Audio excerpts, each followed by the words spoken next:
కాంగ్రెస్ ప్రజా ప్రభుత్వం అణగారిన వర్గాల సంక్షేమం అభివృద్ధికి కట్టుబడి ఉందని 6 గ్యారెంటీలకు చట్టబద్ధత కల్పిస్తూ సంతకం చేయడం జరిగిందని పరకాల ఎమ్మెల్యే రేవూరి ప్రకాష్ రెడ్డి అన్నారు.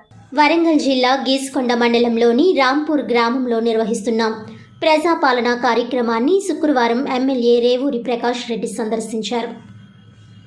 దరఖాస్తుల స్వీకరణలో భాగంగా ప్రజలకు అందిస్తున్న సేవలను ఏర్పాట్లను పరిశీలించారు.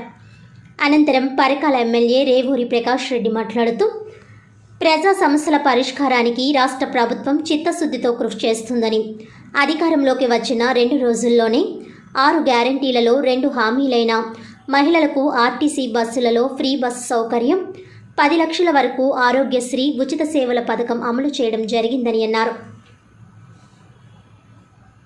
6 గ్యారెంటీలలో మిగిలినవి అమలు చేసేందుకు ప్రజాపాలన కార్యక్రమం ద్వారా ప్రజల నుండి ప్రాథమికంగా సమాచారాన్ని అధికారులు సేకరించడం జరుగుతుందని, అంచెలంచెలుగా 100 రోజుల్లో ప్రారంభించి అమలు చేసి తీరుతామని అన్నారు.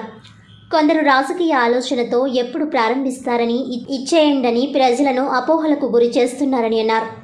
200 యూనిట్ల లోపు కరెంటు వాడుకున్న వినియోగదారులకు ఉచిత కరెంటు పథకం అమలు చేస్తామని, దళిత గిరిజన వాడల్లో కరెంటు మీటర్లు లేవని ఆందోళన చెందవద్దని, అవసరమైతే మీటర్లు ఇప్పించి ఉచిత కరెంటు పథకం అమలు చేసి తీరుతామని, అర్హతలు ఉన్న ప్రతి ఒక్కరికి లబ్ధి చేకూరేలా కాంగ్రెస్ ప్రభుత్వం కృషి చేస్తుందని, ఎవరూ అధైర్యపడవద్దని ఎమ్మెల్యే కోరారు. ప్రజాపాలన ఇప్పటికే మీకు అర్థమైందనుకుంటా. ప్రజాపాలన అంటే ప్రజలతో ఎన్నుకోబడ్డ ప్రజా ప్రభుత్వాలలో అంతిమ నిర్ణేతలు ప్రజలే.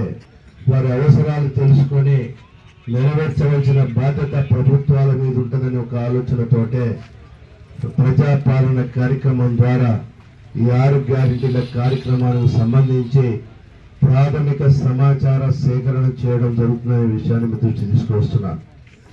సమాచార సేకరణ తర్వాత అధికారులు ప్రతి ఒక్క అప్లికేషన్ను కూడా పరిశీలించి అర్హతలను ఉన్నాయి, ప్రతి ఒక్కటి టిక్కు పెట్టుకునే అవకాశం కూడా కల్పించిందనే విషయాన్ని మీ దృష్టి తీసుకొస్తున్నాను. దీంట్లో 1-2 విషయాలలో మీరు కొంచెం కన్ఫ్యూజ్ కావచ్చు. ఒకటి, ముఖ్యంగా దళిత వాడలో, గిరిజన వాడలలో మీటర్స్ లేవు. అక్కడ మీటర్ నంబర్ ఇవ్వండి అని అన్నారు. మీరు కూడా ఎక్కడికక్కడ కొంచెం క్లారిటీ ఇవ్వండి. మీటర్స్ లేని వాళ్ళు అక్కడ పేరు నింపి మాకు 200 యూనిట్లు, దాన్ని కూడా ఏ విధంగా చేయాలి అనేది ప్రభుత్వం ఆలోచిస్తుంది. ఎందుకంటే ఒక విషయాన్ని గుర్తుపెట్టుకోవాలి, రేపు ఇంకో రకమైన తప్పుడు ప్రచారం చేసే అవకాశాలు కూడా ఉంటాయి.